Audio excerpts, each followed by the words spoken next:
Money is a proof of wisdom. Money does not have intelligence. It's your wisdom that will govern your money. But when you make money a god, then it's a problem. What I have is not as important as who I'm becoming. Who I'm becoming in the process of life matters more to me than what I have. The beauty of life is not just in having things. It's in unlocking what is within. Life will test your stamina before it will reward your talent. Prophet Prakash Pyne, popularly known as the Mindset Engineer, a strategic leadership coach, a trusted advisor to government and business, and a mindset architect for transformational growth. His work challenges how people think about money, leadership, and success by confronting the belief systems silently driving financial and business results. Africa would no more be known for aid, for crisis, and for instability. When you hear Africa, you should hear youth, trade, resources, value. The youth of today are more purpose-driven and impactful. So do not be interested of selling our cocoa raw or selling our cashew raw. We'll be more interested in how can we add value. There's a global demand of soya, $200 billion. What is our share? Every young person out there, become the middleman before you become the main man. Middleman, no capital. Somebody has goods, somebody wants to buy. Demand and supply, just be the middleman. Don't see investment limited to just money. See investment as something that compounds. Look at investment from and with money. These three things. If you are born in a poor family, the family was poor. But from that time till now, you had so many opportunities to change your mindset. So 20 to 30, understand more responsibilities are coming. So you need to be more focused. And 30 to 40 is more crucial because this one you should get it on camera.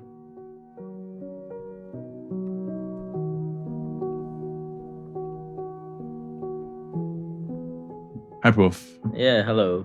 You're welcome to Unscripted. Thank you, Regan. Thank you. It's been like 8 months, I guess, from the last time we spoke on planning this conversation. Yes. It should have happened last year. Yeah. It always happens like that. 2026. Yeah, I'm happy we are here. How has the year been so far? 20 days into the year for you? Very busy.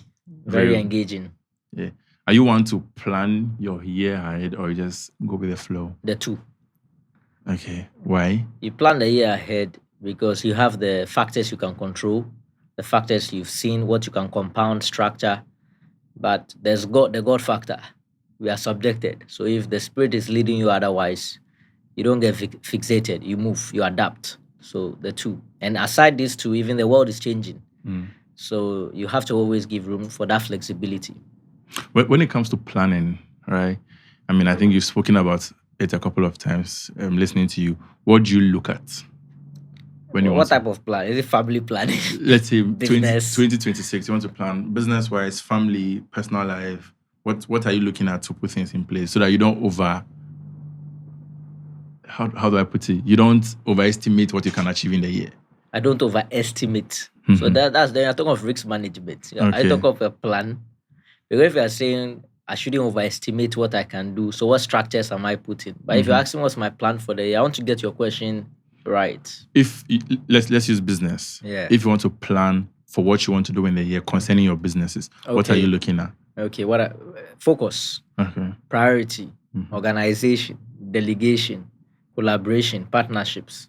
Yeah, prioritization, what's important. That keeps your focus, your energy, so you don't waste things on things that are not necessary. But if you're not able to have a clear focus, you can't achieve those things. Yeah, and delegation, you need to check who are the people you can work with, your team, who you can partner with to leverage. You can't get great things done without partnership and delegation. And you have to organize yourself. So basically, those are the factors or plans. Okay, I like that. All right, for someone that'll be watching this convo for the next 1 hour, I mean, I'm sure people will be wondering why I'm saying Prof. Yes. Who is Prophet Prakash Pyne? Who is Prophet Prakash Pyne? First of all, I'm a prophet. I'm a wealth and leadership strategist, a leadership and wealth strategist. You could say I'm a clarity architect. I'm an entrepreneur. And I do a lot in terms of youth impact programs, not just for the country, but for the continent, Africa. That's my major focus. You said you were a business. Yes. Yes. Can you explain, please? I'm in business, so I'm an entrepreneur. So I have stuff going on in real estate and in the agri sector. Yes. These two major sectors. Okay. Before we get into the other things, I think one of the things that the very first time I heard you, I was very, very intrigued about was the mindset you had. Yesterday, I was going through your page and you were talking about, I think, how to get started in 2026. And you said sometimes it's good to have the mindset of I can, but then sometimes I can't. I can't. Yes. Which is very, very interesting. I like your perspectives on mindset, right? I think I asked Derek this question. When we talk about mindset, what is it? Because I think it's one word that when I finished university, I was hearing it about. You need to have the right mindset. You need to have a strong mindset. But what is it? It's the internal operating system that governs your decisions, how you see things, how you interpret your pain, people, opportunity, risks. It's just the operating system that governs every other thing in your life. Yes. So whether you are poor, you are broke, both have a mindset. It's not like only the great have a mindset. Everybody has a mindset. But what kind of mindset you want is what matters. So if you are talking of business, we can now talk of maybe 5 kinds of mindset. It depends, yeah. Okay, so there's mindset for every pillar of your life. Yeah, let's take it in an economic sense. Okay. There's the survival mindset. This person deals with lack, fear, anxiety, hustling, today's culture. There is the scarcity mindset. Hey, Reagan is doing this, then there's no chance for me. So if you have won, then I've lost. They're always thinking of little. That's the kind of scarcity mindset. You have abundance mindset. Those that think there's plenty for all of us. Transactional mindset. People think of only today. What can I get today? They don't think of the long term. You have strategic mindset. People learn to compound. People are calculated. People look at the bigger picture. Then you have kingdom mindset. People who realize they are stewards. They want to manage God's resources. They know who is the source of everything. So they are different. You can't be in prayer, praying for results and having a survival mindset, but praying for dominion results. You have to change the mindset for the prayer to be answered. We see this in Daniel, the book of Daniel. He prayed for 21 days. God answered the prayer, but there was no manifestation. After 21 days, when the angel comes, he said, I've now come to give you understanding and skill. So what makes prayers manifest is your understanding, your skill set. They play a major role. But people spend so much time in prayer without working on their mind. We have people, they are prayer machines, 9 hours of prayer. But they can't even read a book for 1 hour. They'll sleep. The whole room is laughing. Yeah. No, it's a fact, right? But Joseph was a prophet. Daniel was a prophet. But these are guys influencing kingdoms. The guy was in prison for 10 years. But he could come up with a strategy, a plan, a counsel that could affect the prosperity of an entire nation. Even as a convict, as someone betrayed by his own blood siblings, he did not lose his soundness of mind. He could still bring counsel.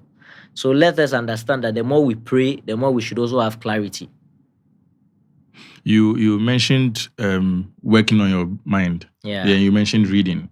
Is that like changing your input, what you feed yourself with, what kind of conversations, what kind of messages do you listen to, what you are feeding your mind? You can't be listening to survival content and expect to have a dominion mindset. Your circle, you have to change your circles. If your circles are foolish people, you'll be foolish. If they are wise, you'll be wise. If they are business-minded, you'll be business-minded. If they are content creators, you'll be a content creator. No, it's natural. It's natural. Hold on, let me count. Everybody here wants to be a content creator, right? They all want cameras. Yeah. Yes, it's natural. If you are among comedians, you'll be funny. It's a matter of there's nothing wrong. But I'm just telling you your circle, right? Yeah. Your inputs, the things you read, they all play a major role to your mindset. What kind of information are you consuming on a daily basis? It plays a major role, and your circles. Yes. Yeah. When you were introducing yourself, you mentioned the youth, right? And I think a couple of months into the end of the year, I had a conversation on Joy FM, and we're talking about the Ghanaian youth, how people want to jackpot, people want to do this, they want to do that, they want to do that. What do you think the youth are getting wrong when it comes to things like success, wealth, money, finance? We can take it one after the other. Yeah. I think we need to understand the bigger picture. You first need to let people understand the bigger picture. Even as a selfish person, if you are greedy, just be more selfish in your mindset.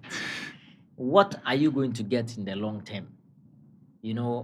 Success to me in terms of finance, what I have or what I get, is not as important as who I'm becoming.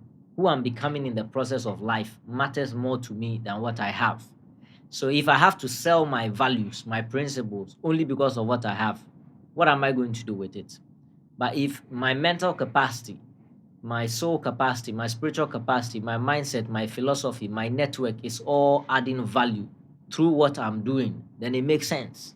So this idea of magnifying the external by sacrificing the internal is the problem. We need to let people understand how valuable they are. So maybe a woman selling herself on the street at night. At first, it used to be 12 a.m. Now maybe at 9:30, things are hard. Yeah, they free the time. You don't even know who is parking that car, where he's taking you to, what he's going to do to you. Maybe he's going to rob you. Maybe he's going to kill you. He's going to use your body as some spare parts. Vice versa, you, the gentleman picking the lady too, you also don't know whether she has a gun in her bag or what's up.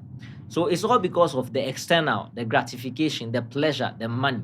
But what are you sacrificing? Yourself, your value, your body, your future. That same woman could have been somebody's wife, could have been a great mother. But now what is happening to her is because she has been focused on the external too much without realizing how valuable the internal is. So I think spending more time with our younger people to let them know you are great. You are the big deal, not the car, not the house. Your kidney alone is about $100,000. One kidney. Your lungs, your brain, your heart. You as you are here, you are $1 million worth biologically. That is why in some countries, poor people are not even safe. Some 207 will pick you right now. I'm going to drag sell you you. and go and sell you. Human trafficking and human organ trafficking are two different things. So you need to let people know on a biological level, on a mental level, that's my number one, your value internally. Number two, your skills. I've come to this world. I have one life at least now, because I believe there can be many lives. But this is one life. And if those who question it, you have one. That's enough proof. We are saying there's another one, you have a problem. But you are enjoying one already. But anyway, this one life you have, why wouldn't I unleash my potential, my capacity to the fullest? So if I'm just going to be comfortable or soft life, you give me a gift, you give me opportunity, everything, or by scamming or by doing whatever, or whatever ways, not just scamming. Why wouldn't I rather strive? Not struggle, strive. At least unlock your potential. Maybe you're not good at speaking. With time, you realize that you are a good orator or a good public speaker. You're not good at putting businesses together, organizing people. But with time, you realize you are unlocking. So I think the beauty of life is not just in having things. It's in unlocking what is within. So by the time you are 70 or 100, you'll be very proud of yourself as a character, your embodiment of who you have become, how you've grown, how you've matured. Have you not realized there are people that they have some nice things around them, but when you talk to them, there's no royalty, there's no character, there's no philosophy, there's no perspective. Even a lady don't find them attractive. She said, this guy, I'm not connecting. Everything is available. A big house, great chandelier, nice cars outside, but there's a soul missing because the person has not unlocked himself in different aspects. So I think life is about growth, nurturing yourself. So when we sell the idea of growth, it makes more sense. But the problem is the whole culture is about what you can get to define you. But what you can get can comfort you. But who you are is your confidence. There's a difference. The car you drive, Reagan, should give you comfort, not confidence. Confidence is sacred. It's divine. Is that something you can build? Of course. I believe so much in growth. I've had F in literature before. I've had F in English language. Failure is not failure when you fail.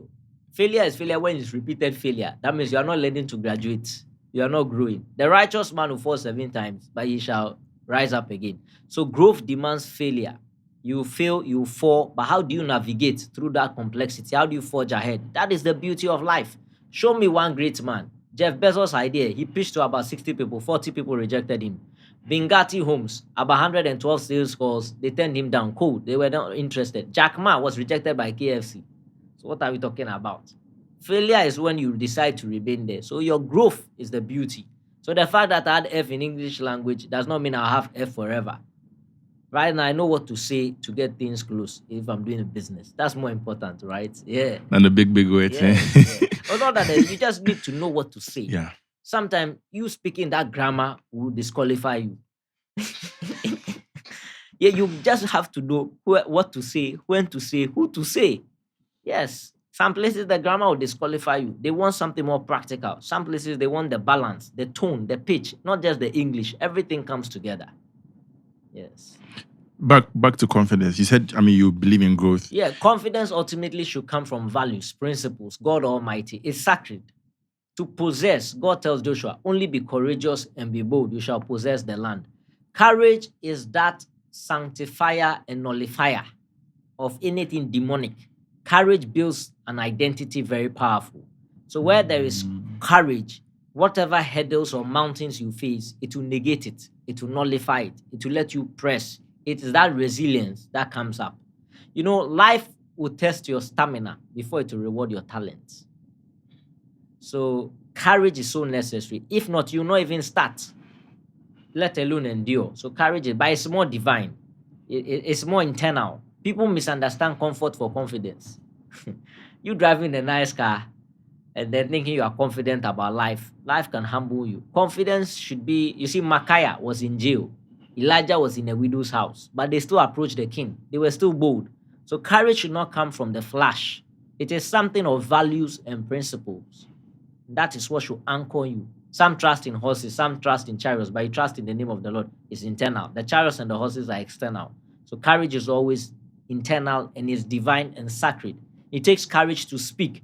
If they are, let's say Reagan, they are mature business moguls molesting a woman, and they are wrong because they have money and you don't have that level of cash, doesn't mean you should be quiet. No. What is that one thing that will let you to speak? You know what is right and wrong, but what is that one thing that will let you to fight or to speak? Courage. So that's why I call courage sacred and divine.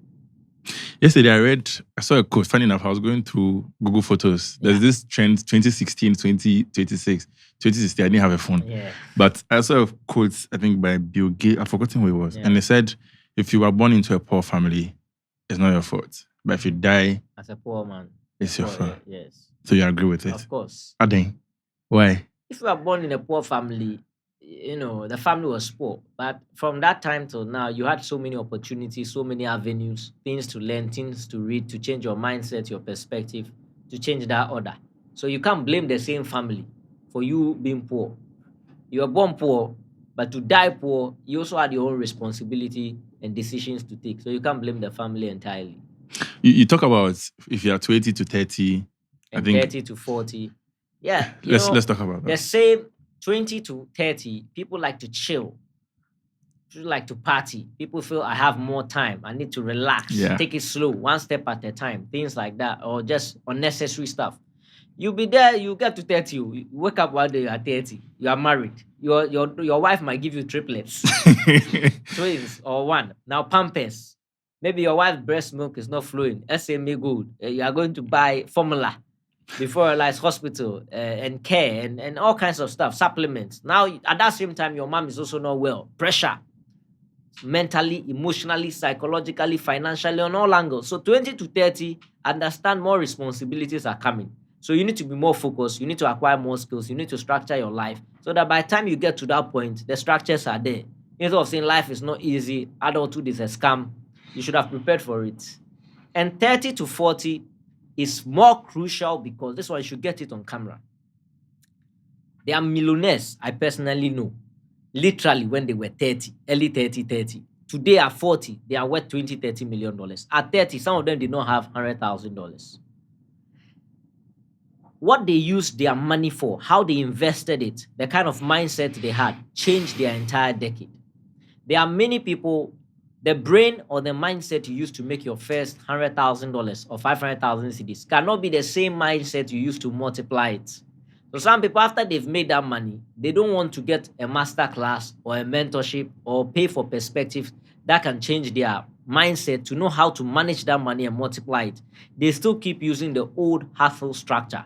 So before they get to 40, they are still around the same thing. But with the guys I've seen who were able to transition and evolve, they took mindset and mentorship to another level.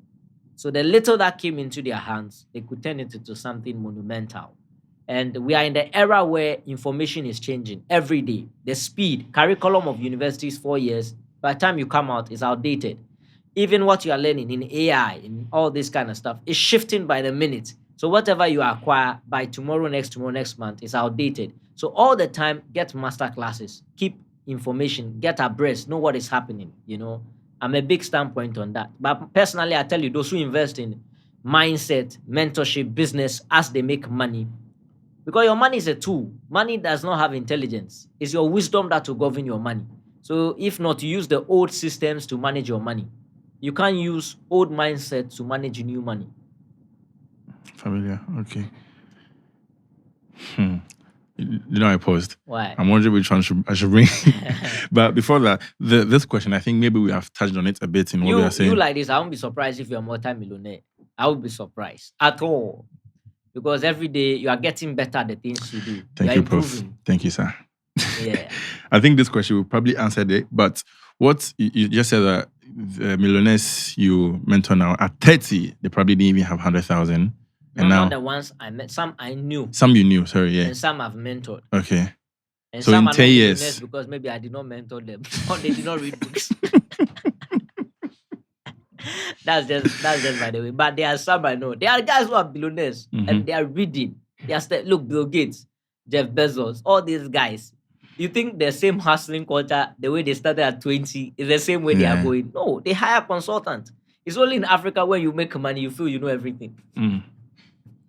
True. In the West, the more money you have, the more you are afraid to even talk about it. To talk about it or to invest it. So you pay consultants, you hire the best minds to tell them that this is what I have. I want to go to this level. How do I go there? But in Africa, me am a sika. Won't bet me. Continue comme ça. But I'm just telling you from my personal experience, those that were open to consultants, to classes, to mentorship, to programs, to circles have 10x, 100x their lives. So it's so vital today you get on board. People would rather experiment $100,000 than to pay for knowledge for a $3,000 or $2,000. That will rather protect that money and multiply the money. They will rather burn $100,000 and burn it again and tell you things are hard. Is it because they are selfish? It's because they feel once you have money manages itself. Money is a proof of wisdom, but it's at one level that brought you the money. To take it to the next level, why would I gamble $100,000 when $2,000 can protect that $100,000? I'd rather go for the class. Money is a proof of wisdom. At a level. Okay. In the sense that $100,000 showed I was not stupid. There's something I knew that made it come. But there's something I don't know for the next level that can make me lose it. So for that new level, I need to get that mindset for that money to continue to flow. Right? Yeah. So if you don't want to get consultants, then you upgrade yourself. Personal development. Read some books. Study finance, the psychology, the principles, what governs money, the systems. You can't take a hustling culture and continue. Do you know there are big companies today, they still do bookkeeping themselves. They don't have accountants. Somebody is doing 5 million, 10 million cities somewhere. He's still doing everything traditionally. How does this guy become worth $100 million? He can't cross some borders. Not because he doesn't have money. He's not putting the right systems. Yes. If we were to pick one thing, and like I said, we've probably answered this question. Let's pick a millionaire. Let's pick someone who just maybe entered into the university. What's one thing that millionaire probably did that, I don't want to say if this person does it, he will become a millionaire, but then maybe there's a differentiating factor. I mean, we've spoken about mindset. But what's one thing you think that university students could stick to? Sales. Sales. I would have talked of quality, like focus. But if I talk of action, sales.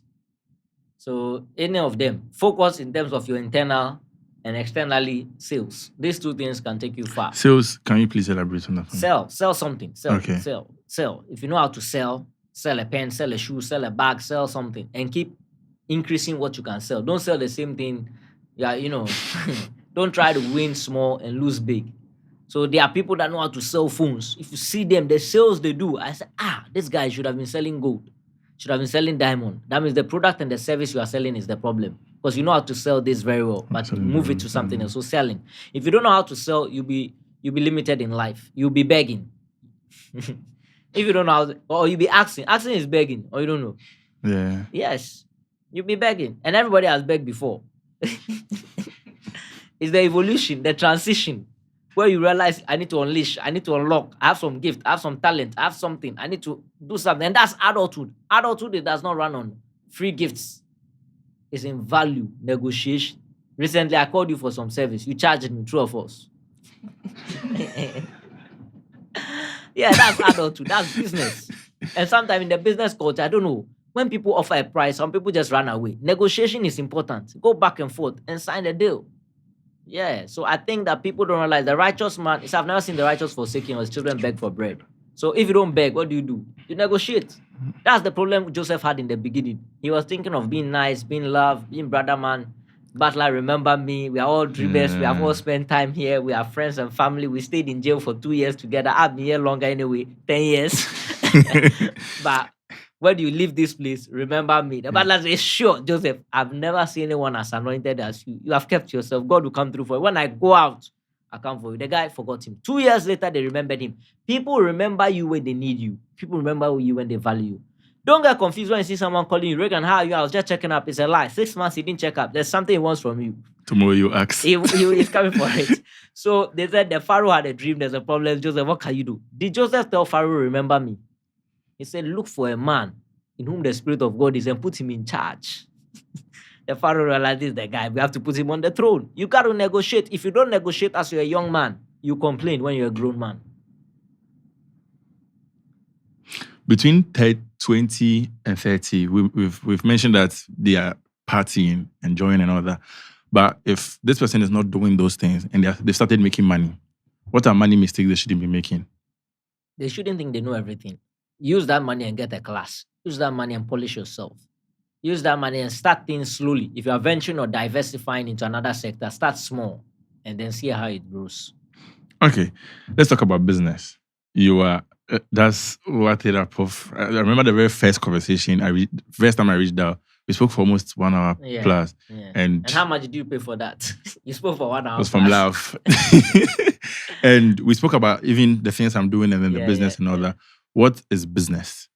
If my little brother, the first part I referenced him, he's just entering the university and he wants to start making money. Business. How does he understand business? How does he even start? We've spoken about sales. How does he even start selling business? Business is demand and supply, buying and selling. That's basically business. If not, you are busy. There should be 2 people involved, right? So whatever you can exchange, you can sell, you can make something out of is a business. Of course, within the laws of Ghana, wherever you find yourself. But yeah, because that's very needed. Yeah. Some people, since they are 20, they only got that part. They tell you they have some way from. That's what we are talking about. So buying and selling of legal goods. Yes. Ghana has a huge potential. In fact, Africa's population, the demographics, we are the 60% of our population are under 25. 60%? Yes, that's the fastest growing continent in the world right now. Rapid urbanized cities. So if you know how to give these guys the right skill set, I mean, it's going to be gigantic, monumental. Yeah, that's why such podcasts are very important because they bring out the entrepreneurial side. They bring a lot of opportunities for what people can do and make a difference in their life. If not, there's a culture when you're in SSS going to university, some squad is there with their laptops. Then everybody wants to jump in that, Charlie, show me the way. As if that's the Messiah, But along the line, some of these guys, they don't know the risks associated with it. They don't know how it affects their personal development, their philosophy. Some of them got money too early. They don't even know how to respect women or even their own parents. And some of them have abused drugs and all that stuff. So everything has its time and it's beautiful in its time, right? So if some of these guys watch podcasts like this, they also look at other things they could also do. Those guys, we are talking about those guys. What I'm thinking of. I condemn the act. I don't condemn the person. Yeah. You know I wanted to also do, right? Yeah, I'm sure. I'm not surprised. No, it's the culture. It's like once you go through the system and the survival and the hurdles, it's like, Charlie, Ghana is the gateway to Africa. You know that. Ghana is not just a country. Now, this business we are talking about, people also see it as the gateway to the next level. Yeah. But when people mature and realize that it's not necessary, you at your level, would you want to have a wife that the car you bought for her is stolen money? Your child's school fee is stolen money. The house you have, stolen money. Everything around you is stolen. Even if you bought a new dress, You stole money from somewhere to buy the new thing. So everything around you is stolen. The car, you bought it from a showroom, but the money used to buy it was stolen. How do you feel? Smart. It's among certain circles, but deep down you should feel regret because you have not done anything of value, of purpose, of responsibility that this money, I was really worthy of this money. And then we create all kinds of stories around it. They stole from us, the colonial masters. So you're also taking that thing. So we are also doing it. Some also come, insurance will cover. But that insurance that you're thinking of collapsing the company, don't forget, it's pensioners' money that is also there. So if the company collapses, then it also affects people in the long term. If our guys are this brilliant, we need to focus on AI. We need to focus on technology-driven stuff. There's a guy called Smart Think. You can check him on TikTok, Instagram, LLC. He does cybersecurity in America, UK, Ghana. People check out. There are other ways. Why do you be the thief when you can be the police? Why don't you rather create some firewalls? Why don't you set up something with Flutterwave or some banks and stuff and create something big? Show me one of these boys who is worth over $100 million. They can't. Because you can't grow it. You can't scale that level of fraud. But you can create agriculture from buying and selling and eventually process it and then global demand. You understand? So look for something that can bring out the best of you. So I think sometimes it's orientation, it's perspective, it's the cultures and the models they have. They look at their professors and lecturers not driving some cars. So it's like, this teacher, why should I listen to him? That's why I do some programs with my foundation, Empower Young Lives. We take business people into the school for them to see that these are also credible guys with value and they're also teaching. It's better. It does not mean our professors are wrong. Some of them, that is their level and that's what they know. But it does not. So the young ones are really, and it's the Gen Z, right now everything is speed, fast food, fast cars, fast internet, fast. In fact, it's far easier to make money than everything. If you go and order food and they delay you, you'll not go there again. If you have internet and your data is not moving with speed, you'll not be interested again. It's like addiction, Wi-Fi, it's like cocaine. The slow internet alone, it's like you can't even, you are shaking. Like, what's going on? What's happening? You can't download, you can't upload. So the generation already is a fast generation. Without all this speed, we're already fast. Now with this speed, it's going to get worse. So character development is so important. Not you marry a woman and say, "But you, who are you? I just bought you a house." You are still talking. When I talk, don't talk. I want to apologize to you. This some small, this $100,000. This that. It's not healthy. Life should be beautiful. Royalty is in your communication, your tone, your respect, your value, your humanity, your authenticity. Oh, I had an anger problem. I've refined myself. I'm better. But don't make money like what defines your character. So just because you have money, your anger is justified. Just because you have money, your abuse is justified. Just because you have money, stealing is justified. Just because you have money, you can buy anybody, even sleep with people's wife. That's stupidity. So I think money should be governed. Money is a tool. But when you make money a god, then it's a problem. Are you lost somewhere? No, I'm not. I'm just consuming. Yeah. You mentioned 60% of Africa's population is under 25, yes, which I'm not part of, by the way. What are the opportunities now when it comes to like the business aspect? You see, because Africa, that's a demographic dividend if we use this capital. Because it's going to be bigger than Asia. It's going to be bigger. We are going to be about 2.5 billion people. So it's going to be the biggest in terms of population. And other people have great population in India and China. But the problem is the age. Age. In other parts like Europe, some people don't want to promote plenty children. Some are also used to other, animals, friendships. Some people just don't want to have kids for different reasons. It's all fair. But here, people produce. In fact, when you produce some numbers, people say you have not started. You have not started. Yes. So due to that, currently our population beyond 25 means we have the working population, not just population. Some countries have huge population, but they don't have a working population. With this population, if you are able to harness the skills in technology, in the agri space, in real estate, in development, because Africa lacks a lot of infrastructure. Right now, Ghanaians cannot recognize Ghana in 2 years. Ghanaians will not recognize Ghana in 2 years. Cranes are everywhere. Developments are going on. You will not recognize Accra. If you go to Nigeria or Togo for some 6 months and you come back, where you stay, you not recognize the place. So infrastructure and developments are taking space. The question is, what is your slice in all of this? Communication. I say communication number one. We need to learn our communication skills, how to negotiate, how to speak, public speaking, how to use the right choice, sales pitching, things like that. Futurist Kwame, You guys should look for Futurist Kwame, one of Ghana's best. So for public speaking communication, you can get, in fact, CEOs, business owners, don't use your hustle culture and go and sit down in a boardroom. You're going to ask for $10 million with your SS English or your SS capacity of communication or university.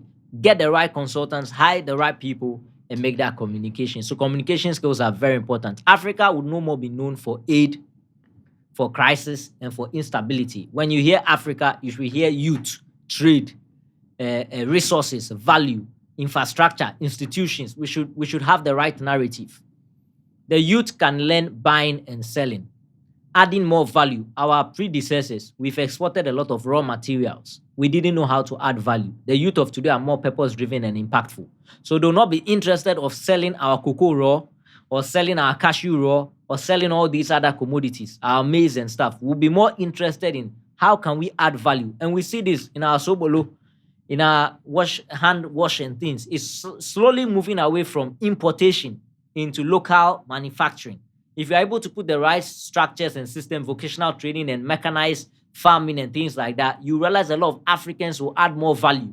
And that will double our GDP and our increase, because already exports are going on. But now you are adding a little more value in the things we are doing. We come to the tech and innovation space. AI is a very powerful space. Every young person should definitely get something to do with AI as a side hustle. This culture of learning, I only want to be a doctor, I only want to be a lawyer, it is a thing of the past. These days, we should build capacity to say, I'm a doctor. You see the lady you interviewed or the guest you had, you introduced her and she said, no, I'm more than that. Yeah. You, in your video, said you're a man of many hats. So we need that. Today, wear bandana. Tomorrow, wear something else. But yeah, you need to have all of that. So let's develop the capacity. I'm a prophet. I speak in churches. I share a lot of things within kingdom space, principles, values, salvation. At the same time, I'm also very good on the other end. Why should I limit myself? If Joseph did not limit himself, became a prime minister, Daniel was a governor, why should you and I limit ourselves? So we need to learn that this idea, my parents wanted me to be a doctor. And what again? Or me bano, me person on your lawyer. And then what again? So people have limited themselves because there's no integration. So you don't have proper problem solving skills. Because now you have that profession, but what could you have added to it? And I think everybody should do a little business. So that if you're in the medical field and you understand business, you can see the business side of it. If not, we are the lower part of the value chain. And there are so many sectors. Logistics. Since Africa is developing, there are a lot of movement. Importation, exportation, warehousing, but logistics, trucks, trailers will be there. Going to mining sites, going to carry commodities. And one thing I need to encourage our country is the roads, the potholes is too much. Sometimes we have a whole swimming pool. Yes, you buy expensive cars, tear rubber from the showroom. Then some pothole go and weaken your shocks. Why? I think we need to understand that our country is going to get more robust. So all the contractors out there, we need to make the roads much stronger. It's not only the saloon cars, trailers are moving, trucks are moving. You realize that one side of the road is good and the other side of the road is bad. You know why? When the heavy duty trucks are coming, they are heavy, so they are spoiling the road. But when they are returning, they are light. So one side of the road is now free. So now when cars are coming, they will be doing overtaking on their, accidents. All because of some of these things. So we need to look at the planning on a broader scale. That business is about to boom more and more. So let's put the right roads, let's get the right logistics, and let's look at the value chain. And real estate. Real estate, because infrastructure. Right now in Ghana, we have about 1.5 million housing deficits. Aside all these luxury apartments we are seeing, you people need homes. Oregano, don't mind me. No. You are getting there. But there's affordable homes. Mm-hmm. And let me tell you, personally, look, I'm not those kind of... I know people associate me a lot with luxury. Meanwhile, do you see me with any watch, any brand? Do you see any of that? I don't promote any of that. For me, I don't mind sitting in an Uber. Next day, you see me in a private jet. I believe in no discrimination. I respect people, but I'm against poverty. Poverty is a crime, is a sin, is a curse. Poverty is a crime against humanity. You don't want someone to text you, my mother is dying. It's poverty. Some people have done things they would have never done because of poverty. So I have no discrimination among the people who are poor, not the mindset. After the mindset, I'm against the poverty mindset. But when you see somebody of humble beginning, don't disrespect the person, because who you are today, you can become somebody greater tomorrow. So let's respect everybody and give them the chance and the opportunity and the potential. So I'm big on that. Now, where we are talking about something. Real estate. The infrastructure. So I was saying that I don't mind staying in one of those homes, and I don't mind staying in a luxury home. But 1.5 million homes are There's a deficit. So we need to create more homes. We need to increase our income capacity. We need to also have mortgage services. In America, in the West, you have more mortgage. Here, everything is cash and carry. How does somebody, a young man, go and buy a 2-bedroom house? How is he going to get the money? Because they want him to pay. The banks don't really support that much. But if we have more financial service offering that, we can create a bigger business to solve this housing crisis. There's a lot of money in there. And of course, processing. Most of our staff, we don't process them. If we're able to enter the processing space, in fact, the next billionaires of Africa will come from those who enter the agri sector in mechanized farming and in processing. There's a global demand of soya, $200 billion. What is our share? We do less than 300,000 metric tons. Brazil, between last year and this year, have done over 180 million. In Nigeria, they have banned the importation of rice. 200 million people. Now, if you ban the importation of rice, the local farmers, they'll get money. Rice price has increased. Here, there's a lot of volatility with our commodities because we are importing heavily. So the prices of all these commodities can easily fall. And I think the government should take certain policies, but we need to plan. It cannot just be immediate. To structure, because we are just 30 million. If a 200 million population can ban the importation of rice, now everybody has to eat local rice. But what I like about the budget for 2026, at least there was a policy about 1.9 billion cedis allocated for the school feeding program. And that one, they want to buy everything locally. But just imagine we plan as a country for the next 2 years, we tell all the guys importing rice, you know what? After 1.5 years, Ghana, we are no more importing rice. Do you know what you do? You become a rice farmer tomorrow. The rice farmer, everybody, the regulation, the policy. So by 1.5 years, the country will slowly transition. Do you know how much billions of dollars would have shifted? So that's why I'm big on leadership, wealth strategy, your character, your salvation, all around, holistically.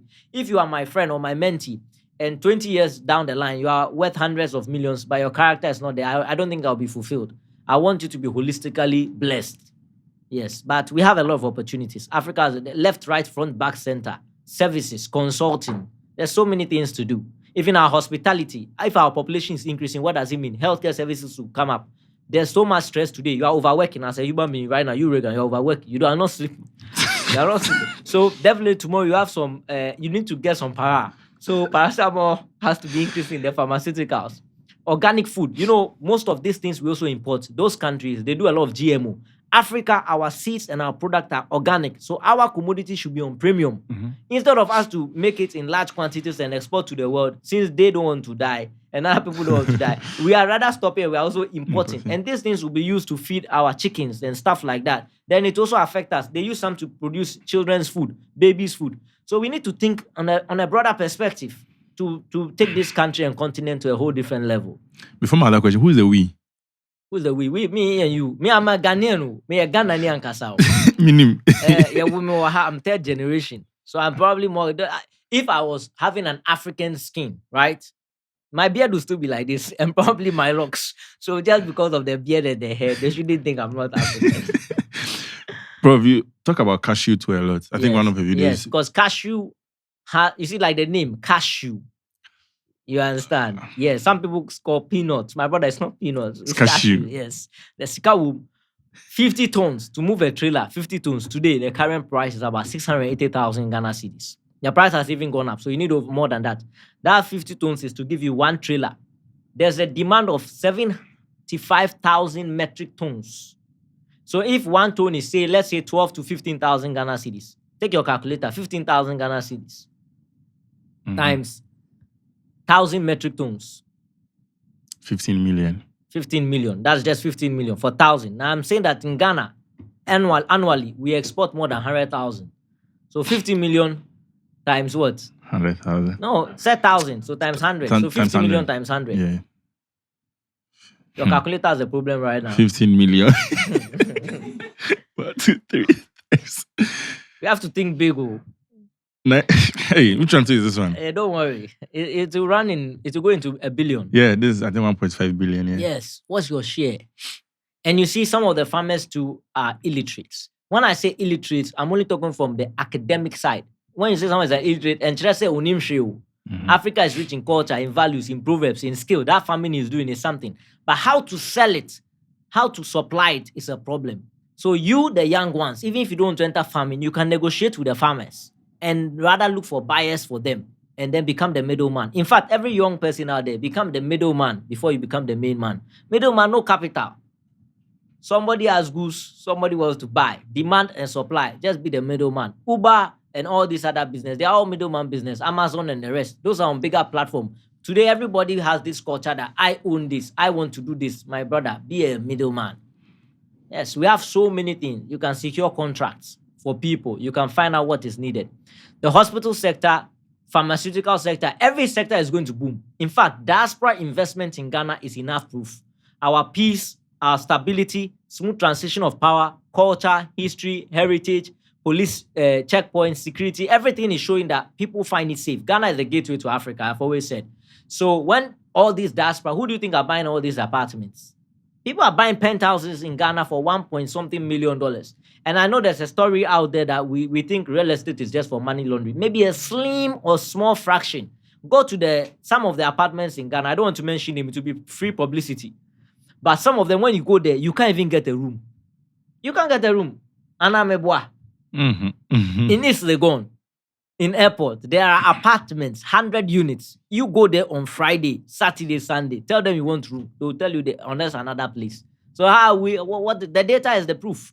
There are more people coming in. And the culture, the Gen Z, your generation, the culture, no, you guys don't like to own things. You like to rent.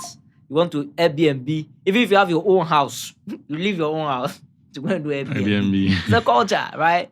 Yeah, so the country is doing very well in a lot of and the oil too. The oil sector too is not bad. Yes.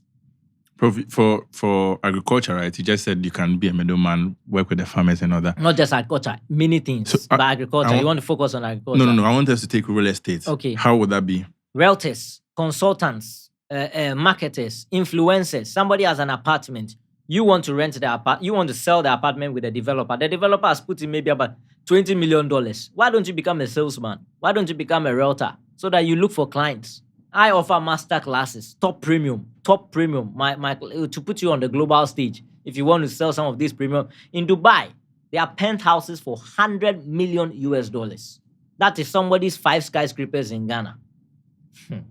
So sales, marketing is so important in every sector, not just real estate, in agri, in any sector. And Ghana is going to spread. Accra and Kumasi are not the only places. Volta region. You are from Volta. Who is from Volta here? Volta region. Don't underestimate Volta. I have to be their best friends from now. They've not polluted their water bodies.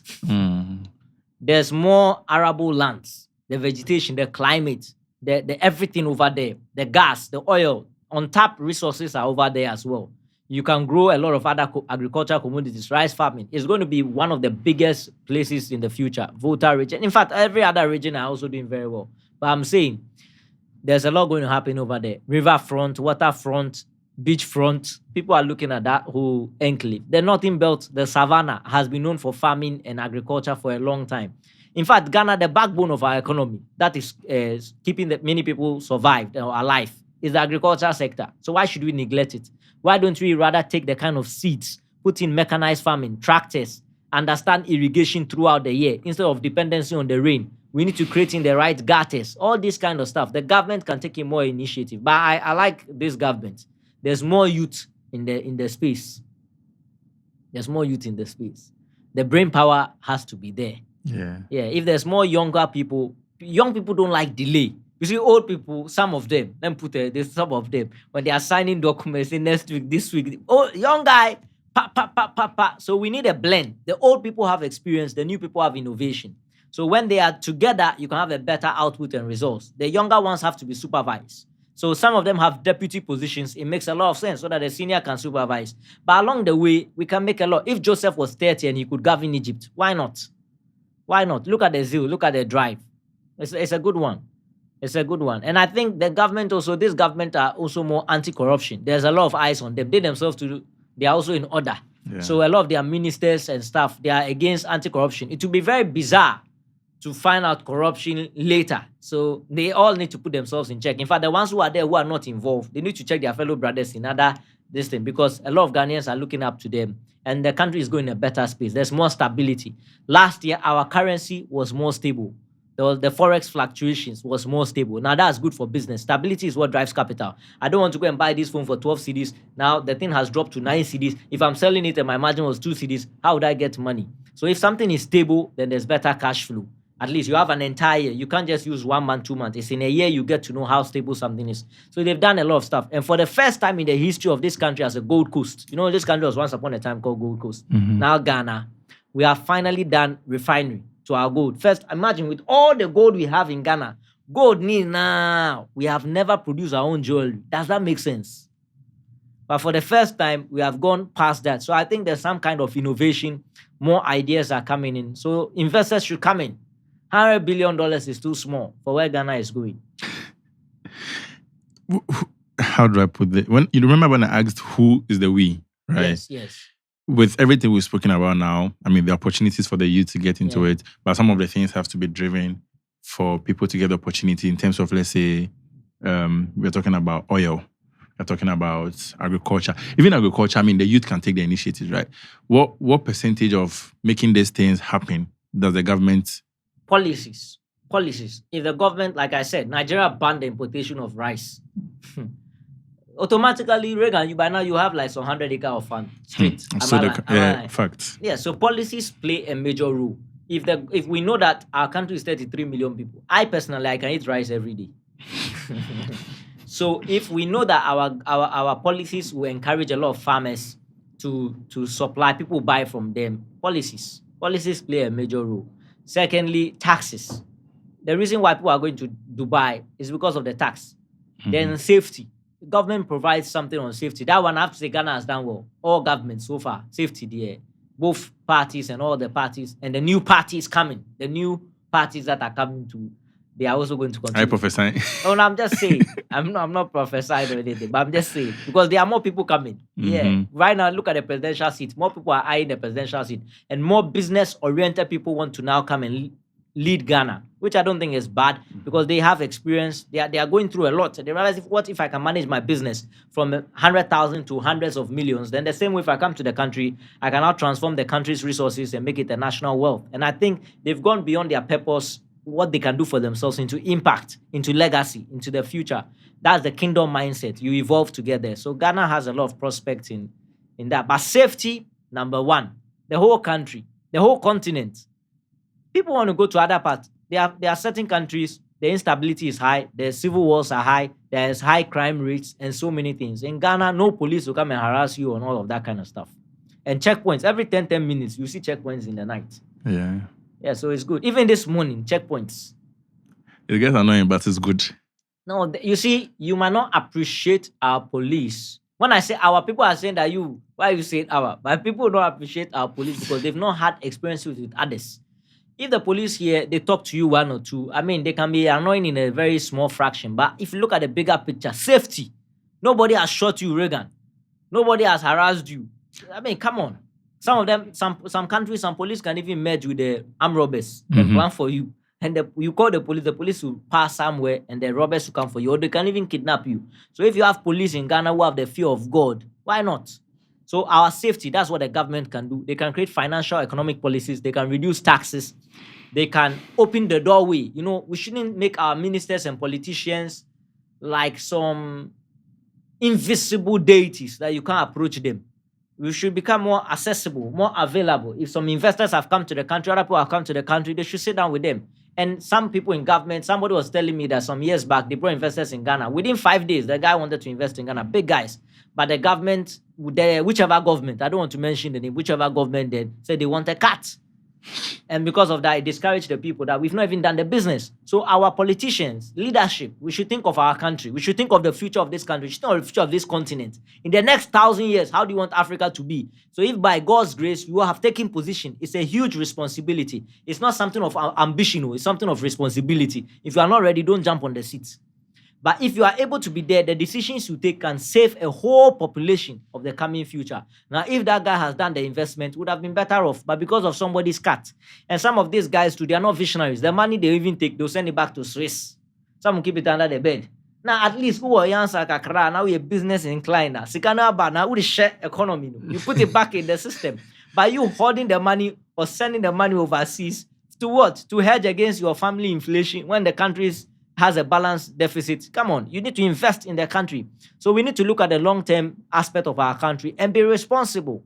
I don't think anybody's salary in the government cannot keep their family alive and they don't have benefits. They are all going to survive and they are all going to be better off. But trying to not realize the responsibility we have to help the nation. One thing I also like about this government is they've gone away from party politics into national agenda, which is good.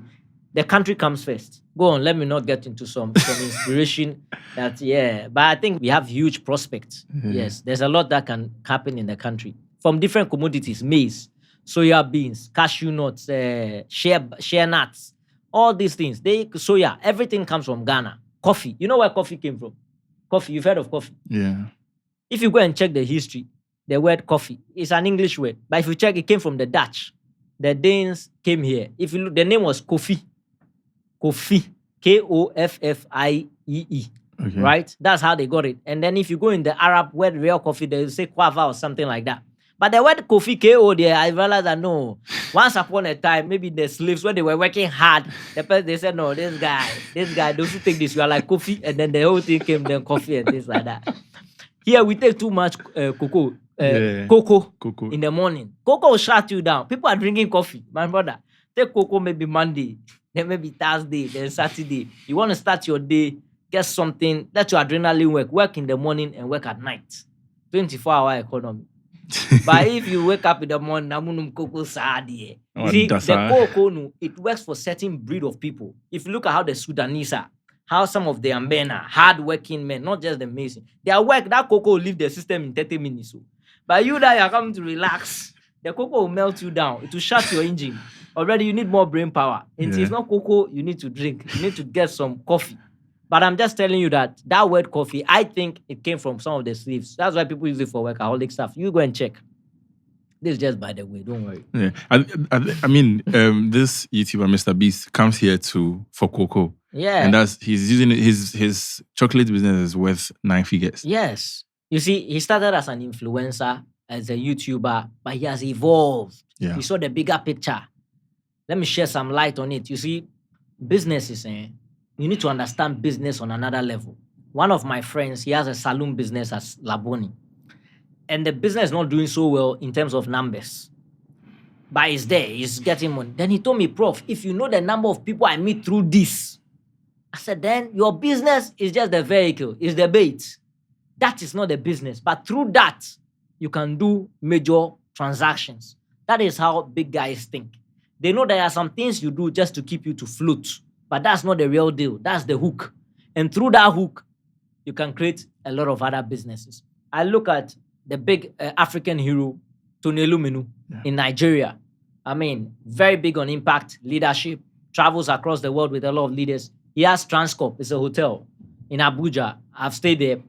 Now, when you go there, all the big presidents, prime ministers, business moguls, that will come to the capital. Where do you think they will be?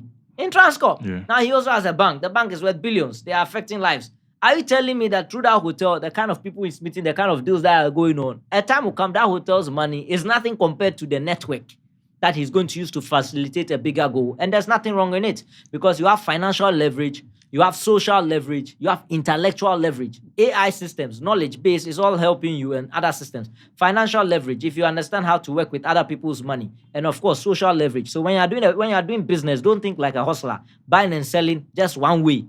A lone business or lone wolf or one corner man. Think of how you can create a system where your business can complement each other and integrate. So some businesses, don't shut them down because they are not doing you profit. They are building your social leverage. And through that, you can now have a financial leverage. Now, this free money I've given to you guys. Yes, please. Thank you so much. Okay, before we come to the end, you've done 1 hour so fast. You mentioned investment, you mentioned leadership. I want us to touch on those two a bit. In terms of investment? We just shared something about what I just talked about. Handling business in a way where you need to understand partnership, social leverage, collaboration, partnership. And not to say that the hotel is just running anyhow. It's one of the top-notch hotel, first class, everything. He's doing it to the best of his. They still have shares. But you have used that business to also build another business. So when it comes to investment, don't see investment as just money. Your mental knowledge, your intellectual knowledge, your social leverage, all those things, they play a role to your investment. True investment compounds. What you are doing 2 years ago or 1 year ago, 5 years ago, it didn't go down the drain. It has compounded. So don't see investment limited to just money. See investment as something that compounds. Your skills can compound. Your relationships can compound. Your ideas. Businesses are not just solved or begotten or created through ideas. They are also created through people can make decisions under pressure. How do you develop the human capital, your resilience, your philosophy, your perspective? They are all part of your investment. So when you're talking of investment, you need to understand assets. There are certain assets that can appreciate. So you need to understand capital allocation and portfolios you want to put in your money that can reach the next level. Some people believe in savings as investment. They'll save their money and they say I have investment. So I think it's just the perspective and the culture around it. If you leave your money in the bank, you are losing it to inflation. How much would you make? So rather find a sector. Don't avoid the risks. Have calculated risks or reduce the risks and invest wisely. Some investment will give you 30%, some 60%, some 100%.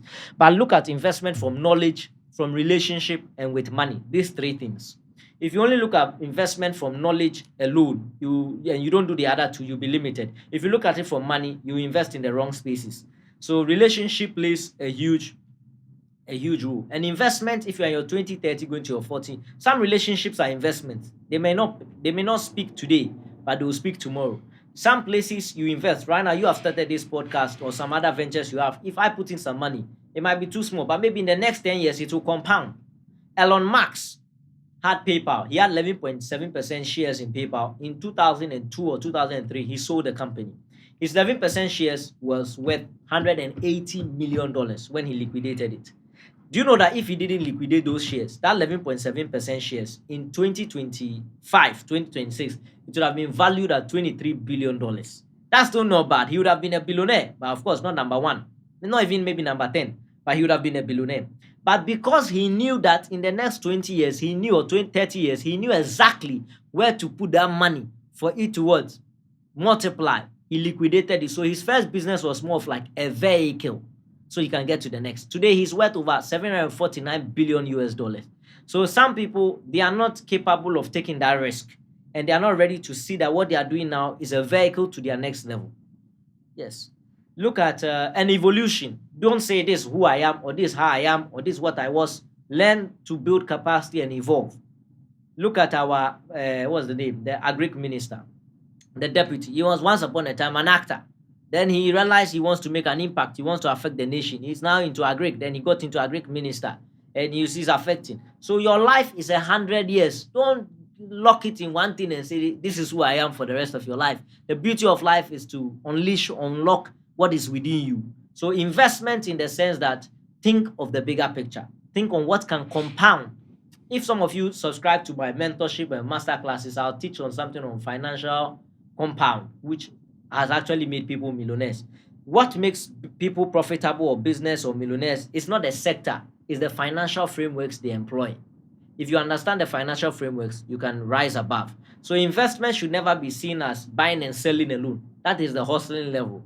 You need to look at it on a bigger front, different aspects, continental level. Why do you think businessmen go for programs? They come and attend podcasts. They are there. It all comes back. Remember one major footballer, they put a certain can on his table in an interview or something. He removed it. And immediately the shares went down. That's the level of your presence, your value, your voice. Right now, I see I'm not mentioning certain companies' name. Why? Because one word I say right now, I'm telling you, money will move. Money is going to move. People are taking decisions on this podcast. They might not call me. They might not call you. So why should I only promote those companies? Where do I get an exchange? Right? Yes, it's business. One statement you make can shift an entire decision, whether in the forex market or whichever market. What I'm saying about Ghana, you don't think more people are going to come to Ghana or more money is going to come. More money is going to come in the country. So we should understand all this is investment. Don't look at investment like the money in your pocket or the one you have in your bank account. No. Somebody can have an idea. I did it in my Instagram account. I did a video today. You shot that video, right? Last year. Yes, please. About ideas. There are 3 people in church. One has an idea. One is always sewing in the church. One is a prayer warrior. One is cleaning the church. The guy cleaning the church has the capacity of operations. The one who has money has inherited it. And the one who is praying because of revelation, they be ayame kasa. until he's seeing things. If these three people became friends, they can do a business. Am I right? So Yeah. investment is also about connecting. If you are in one corner, that's not it. Learn to talk to people. Maybe as you are here, and evaluation. Sometimes you are looking at what you want to get. You've forgotten of what you have. You've not evaluated and assessed what you really have, your connection, your resource, and your commodities, and whatever you have, your tools that you can turn into something big. Maybe there's a contact in your phone. You knew him as a broke guy. Call him every year. You never know. Maybe now he's sitting on $3 million. You ask the guy when Charlie is, and the voice changes. You know when people make money, Yeah. their voice changes. Not their accent, their voice, their tone. Poverty is loud. People like shouting. It's all the desperation, the frustration, and things. People who have money, they are more organized. They're like, they'll tell you, Reagan, why are you shouting? Yeah. I can hear you. Things are good. It's that right now I'm holding like some $5 million. We are just looking at where we think I'm. Then you ask the guy, where did you do the money? So it's not too necessary, Reagan. But back then, Charlie, this. When you make money, a lot of things changes. So you must evolve too. Don't say these are your friends from SSS. And why is this guy changing? He should change for who? He should change for the better. You also change for the better. Somebody is trying to move forward in life. Somebody wants to bring him down. Mm-hmm. I have people in the university, when they see me, they even think I've forgotten about them. They say, I don't know whether you remembered me, but we used to be in school together. And I'm thinking that, I'm not like 50 years old. But the guy himself can see that the rate at which this man is moving, by now maybe he has brainwashed everybody. He has deleted his memory. Yeah. You sure? And I don't do that. I don't try to ignore people I do not know or something like that. Or the people, I'll give you the audience. You have to respect people. But respect their greatness in people. Respect their evolution. Jesus said to Peter, thou I read, but thou shalt become. Thou shalt become. And there are people too, no matter who you become, they don't want to respect you. The Reagan they know 5 years ago is the Reagan they want to keep in their mind. True or false? True. Some people don't want to even respect a president of a nation because of where they knew that president, that when we were in secondary school, this guy maybe used to sell Gary and beans. I can never respect this man or respect this woman. Why? Because they knew your mother used to sell. In India, the current prime minister used to be a tea seller at the train station. Today, he's managing $1 trillion economy. Tea seller. So what are you saying? So because he used to sell tea at the train station, you don't want to respect them. They'll arrest you or they'll jail you right now. So in life, growth demands understanding our evolution and respecting ourselves accordingly. That's the beauty of life. Leadership. Same thing. I think how I spoke about the investment also connects to the leadership. Yeah, I didn't true. limit it to money. And I have a reason why I don't limit things to money in the way I answer stuff. So that we look at the broader perspective of money. Somebody, I was with Strive Masiyiwa, one of Zimbabwe's billionaires. He's worth over $2 billion. When we met this many years ago, he said, Prakash, let's have a handshake. And we are snapping a picture without a handshake. He said, no, let's have a handshake. So that when people see this picture, they'll know me and you, we are doing business. It will give you a better audience and a better respect. He's a multi-billionaire. Why is he interested in a picture and a handshake? Because he knows that is also a leverage. And he's Christian, of course. Strive Masiyiwa always acknowledges God and how God has led him and fought his battles and how he's more of a steward. He's affected a lot of youth people's life. But look at the mindset in a picture. Me coming to this podcast today, your podcast has got into another level. Yeah. It's business. Yes. Your presence, your voice, your statement. That's why as you get into leadership, you must become more responsible. Who to endorse, who not to endorse. Because if you go and endorse the wrong person and he goes and messes things up, it's a lot of problem. So leadership has got to do with responsibility, accountability, vision, and the future. Leadership is not about position or title. Like, I've become a this, I am a this. It's not about power, and it's not about revenge. Some people, all they want to do to get power is to revenge somebody. Power should not be abused. Power should be used for the national agenda, for a bigger picture. So leadership is about leading and influencing. And a leader should not become your ceiling. He should become your foundation. Leadership should be about foundation, in the sense that you give people the opportunity to bring out the best out of them. Becoming a leader does not mean you shut the voices of others. Becoming a leader means you unlock the voices of others. So that's the kind of leadership we are talking about. Thank you for that, Prof. Final 7 questions. This one. Okay, cool. I'm ready for you. I'm ready for you. You're the first person to act differently. The other is when I say, like, hey, after everything. No. I'm cool. I like to talk a lot to the youth. I've gone to all the regions in Ghana: Volta, Central, Western, Ashanti, the Eastern region, Sunyani, Northern region, Wa. I've gone to all the places. Yeah, Tamale. No, that's why I may say, me a Ghana ni chen wu Reagan. Me a Ghana ni chen wu. Anyways, because the younger ones have a lot of hunger, a lot of thirst, a lot of questioning in their minds. So I'll gladly like to answer. It will leverage. Instead of me traveling, your podcast will travel on my behalf. True. What's a lesson life had to teach you the hard way? Pain. In the sense that we always talk about positivity, we talk about comfort, failing to realize that pain is also a teacher. Pain will awaken you, pressure will stretch you, and the problems you eventually solve will reward you. So pain is one of your greatest teachers. Life is like both the chaos and the comfort, the darkness and the light. It's all part of your education and your empowerment. Life is not linear. So some people have marriages, successful marriages, comfort, business, everything, no failure in their life, everything sweet, mother, father present, no broken home. So the one who have the other one will go into depression because that will be the first line of expression. But when we learn to understand that life is not linear, it is zigzag. That's why 10 brothers can betray him, not just reject him, betray him and put him in jail, then falsely accused. But he still became a prime minister. So your pain or your problems or your chaos is not the absence of God, or it's not the absence of life getting better. In fact, if everybody's life between 20 to 40 was sweet and comfortable, that's a curse from God. It is through the chaos you can discover and unlock who you are. Because if you are 40 and from 20, peace, success, everything, smooth, no betrayal, nothing. When one wrong thing happens to you, you collapse and die. But through that pain, the immunity, vaccines, children, you give them a vaccine. What do they get? They get immunized to handle the problem. So pain is a teacher. But if you don't know how to utilize pain to drive you, now maybe you asked your uncle for school fees when you wanted to go to level 100. He said, "Did I give birth to you?"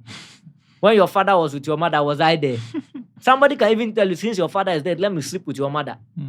Then I'll pay your school fees. And as I said, it should shock you, my brother. You don't need to go to a motivation church alone, or a positive church, or a psychological church. Be in a place now, young cultural hard things. See the tears that came from your mother's eyes. See that she couldn't sleep at night. See that your father did this work or this. You know, all these things. Or you woke up as a young man, you saw your father slapping your mother and things. And then you take a decision. I will not repeat this.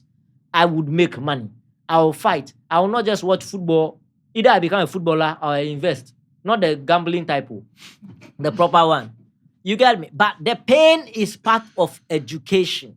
And I think we have tried to take away pain from our culture, from our churches and everything. So we try to sugarcoat. I see the Lord blessing you. I see your life comfortable. I see great things. I see this year going to be good. Show me a man from James Revelation, everything was good. Show me a year, Gerald. I mean, it's through the ups and the downs, the challenges, the brainstorming. You navigate and become better and bigger. So pain, number one. What's a skill everyone should learn, but most people don't? Communication. Learn how to talk. Your wife can leave you just the way you talk. Your husband, the same way your husband can leave you. Your tone, your pitch, the tibre, everything. The non-verbal cues, how you position yourself, how you stand, and be intentional in your marriage or in your relationship. The fact that you've won somebody and sound, that's now the beginning to maintain, to manage, and to multiply what you have. Some people have had divorce issues just because of the tone. You are shouting too much, small arguments. You don't know how to resolve conflict. And women, don't let men deceive you. The men who continuously chastise you, don't do this, don't dress this. They are the ones who love you. They want to build a future with you. That's why they are correcting you and they are chastising you. They love you. The one who wants to waste your life, say, "Oh, don't worry, you're looking sweet." Every day, just enticing you. Even show him that you're cheating on him. He doesn't even want to marry you. So if you have 3 boyfriends, he doesn't even mind. He'll pretend he didn't even see you are cheating because he doesn't have a plan. But the guy will say, "Why are you doing this?" As a woman, have boundaries. This is not proper. So we need to understand love from the place of chastisement. So communication, I'm just talking in business too, it applies. How to talk, how to pitch, how to present, how to dress. You came for some programs, you're in suits, but this is your style, this is your brand in the t-shirt. Yes. But you see how you're wearing t-shirt, the day you become a billionaire, you can wear t-shirt anywhere again. Now, to all conferences, right? But then, your suit is also a form of communication. Yeah. So communication cuts across everything, even to God. If you don't know how to talk to God, I don't know. Because you need to learn how to talk to God. Say, come, let us reason together. So if you don't know how to communicate, it's a big problem. That's 2. Let's go to the 3rd one. If you could time travel but only once, where would you go to? Nowhere. I'm not going anywhere. I knew that was going to be the answer. No matter the hurdles in my lifetime, I've had someone put a gun on my head before. like this to blow the brains off because of friends. They betrayed me. But still the love I have for people. But with discernment, that's why I talk a lot about discernment, wisdom, strategy. But yes, but I will not say that I wish I didn't do this. I wish I didn't go there. No. Everything should have happened the way it did. It's sweet, it's nice. I told you I embrace pain, so I'm good. For if you weren't doing what you do now, what would you be doing? I will still do what I'm doing. I'm not going to do it. If I'm not doing this, I'm still going to do what I'm doing. If you could send one message to the entire world, what would it be? 8 billion people watching this. Continue to listen to me. Continue to listen to me. Follow me on Instagram and TikTok and every social media handle. Because since you want to listen to me, that one word, then continue. Just continue. You're already listening to me. And you want me to give one word as if I'm dying tomorrow or they are dying tomorrow. We are both alive. Follow me and learn and let your life move better. If you could have dinner with your younger self, what would you tell him? Look, follow men that have wisdom.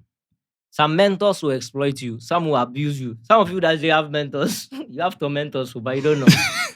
They don't tell you. Even the ones in church, look for men of wisdom. Look for people truly value, who want to put value or bring out value from you. And let it be mutual and negotiate better. So wisdom, follow a man or people of wisdom. It will let you grow better, If you could invent one thing to make your life easier, what would it be? I could invent one thing to make my life easier. I'm going to invent it, not if it means I can't. Okay. So it's building a good team, a better team. I have a team, but a better team. I'll work with a better team. Yeah, it's the teamwork that makes the dream work. So everything you're going to do. So yes. All right, please, can you talk? You have a book. Please talk to us about that. I have the Queen's Code. I have the Wisdom of the Kings, and I have the 90 Grandmaster Laws of Negotiation. The Queen's Code. Mrs. Guenado of Hair Center said that's her best book for 2025. Yeah, I saw that video. So, and somebody at university level saying it's the best. She has not yet seen life. Somebody who has seen life, had a family, has children, and done business, saying that means a lot. And many others across Germany, America, everybody has bought the book. You can get the hard copies on pre-order and on online, either on my Instagram or TikTok. There's a seller. You can go there and get the book on seller. The Wisdom of the and the Queen's Code will help every woman transform themselves, become a better version. Get it for your wives, all your wives. Get it for the wives. And you guys should also get it. It's broad. It cuts across the world. Anyway, 2, the Wisdom of the Kings. It's not yet out, but it's on the way. It was even ready before the Queen's Code. But they say ladies first. So I brought the women out. The Wisdom of the Kings is already ready way long back. But I'm just putting some things out. It's going to shape the men. It's way big. It's a book that you, Reagan, you need. It will open your eyes, your brains, your ears, your soul. Everything will be opened as a man properly. And then the 90 Grandmaster Laws, I brought it out because of the younger people, how they are exploited. Many people have potential, talents, and skills, but this thing can't take you far if you don't have foresight, vision, and negotiation skills. So you'll be exploited in life. So the 90 Grandmaster Laws will let you understand circles, rooms, balance sheet, business, boardrooms, all this kind of stuff in a better way to make the best out of your life. If you are interested in any of the books, just send a DM to my Instagram or to my TikTok, and we'll reach out to you. Yeah, we'll put a link in the description. Yeah, we'll put a link in the description. Prof, thank you so much. You're welcome. I enjoyed this conversation a lot. Final thing, please look them over there. Final words, and then please tell them to subscribe to us as well. Subscribe. Reagan is one of the best podcasts in Ghana. I've done different works with Reagan. He's excellent. He's disciplined. He's determined. He's serviceable. And he's a business-oriented person. And this podcast brings you rich, influential, updated information, not just to Ghana, to Africa, and to the world at large. So subscribe on Instagram, on TikTok, on YouTube, and also share the link. Let others be empowered. Let others be educated. Let others be enlightened. Don't just enjoy it and like and comment. Share. Thank you. All right. Thank you guys for watching. We'll catch you in the next one.